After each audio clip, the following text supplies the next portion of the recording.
Celeste and welcome to Find Your Purple. Well, it's Veda, video every day for the month of April, giving you my thoughts, random as they may be, about my journey with the Bible and things that I'm discovering or surprises or just things that have touched a chord with me. And I came across something recently that reminded me of the early 70s. Those of you that are too young might not remember it, but there was a show called All in the Family. Archie Bunker, who was very politically incorrect. Now, Archie was a racist, and he was down on women, and he was just the epitome of the jerk. And I remember my dad watching that show, and he didn't watch a lot of TV. And we only had one TV, and there were 7 kids. So when Dad was home, if he did want to watch TV, it was his. And he loved watching All in the Family. And I remember hearing his laugh. His kind of had a booming laugh. But he didn't laugh often. And I just remember loving to hear him laugh.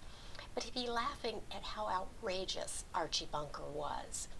And the thing is, it was a time where Archie was probably saying things that other people thought, but pretended they didn't think. He was kind of touching a chord in the country about basically two-faced people, where they would say they weren't prejudiced, or they would say they were all for women's rights, but either with their friends in the back room or even to themselves, they really were, bigots, and they really were anti-women, and they really wanted to sabotage people. But Archie would just throw it out there. Now, the fact is, which of those was worse? The one who said it and everyone condemned because he said it and that was his truth? Or the ones who pretended differently? Well, the truth is, God knows what you're thinking. And there's a story in Acts. It's about a couple, Ananias and Sapphira. And they are in the time of the new Christian movement, where everyone was selling their property and donating it to the church and living as a commune, kind of like the hippies. They were living communally and sharing everything. Well, Ananias had some property, some land. So they went ahead and sold it, kind of going along with the party line. But he and his wife agreed to tell him they sold it for X amount, when in fact they sold it for Y amount. And so they went and turned in the money.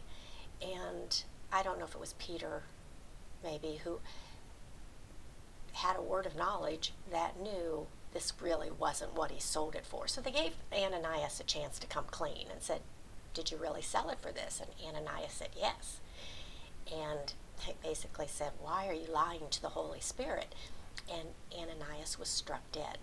Well, Sapphira comes 3 hours later, has no idea what's going on, and they give her a chance to come clean. And they said, "Did you sell it? And is this what you sold it for?" And she said yes. And same thing happens. She's dead. And I remember reading it thinking, that's a little harsh. But the point is, you can't lie to God. He knows. So you can't pretend you're one thing and go along this path and not think that it's not going to catch up with you. Yeah, maybe you can fool your neighbors. Maybe you can fool the members of your church. But God knows your heart in that case. And if that heart is dark and hardened, it's going to catch you in the end. So if you're holding bitterness about someone, if you're not forgiving someone, if you're doing anything that and you know isn't quite right, cut it off, correct it, don't fool yourself. I mean, why go through the effort of fooling yourself if you're going to be punished for it anyway? So that was just a word of wisdom. Don't screw with God. I mean, He knows what He knows, and that's everything. So, that's it for today. As always, grab your cup of tea, sit back, and let's start sharing. Until next time, bye-bye.